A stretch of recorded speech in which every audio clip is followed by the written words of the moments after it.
Ushbu loyiha Turonbank hamkorligida Andijon viloyati Ulug'nor tumani Minchinor mahalla fuqarolar yig'ini 236-sonli konturda jami 48 gektar yer maydonida amalga oshirilmoqda. Ekin turi tarvuz. Bu yerda ekilgan zamonaviy uslubda parvarishlanyapti ekinlar hamda hozirdagi ekinlarning holati juda ham yaxshi. Shu holatda 120 kun davomida ekinlarimiz tayyor bo'ladi.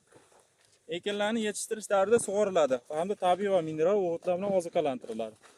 Ushbu loyihada jami 16 ta dehqon xo'jaligi biriktirilgan. Loyihaning samaradorligini oshirish maqsadida lider tadbirkor Turon yerlari ichki kompaniyasi biriktirilgan.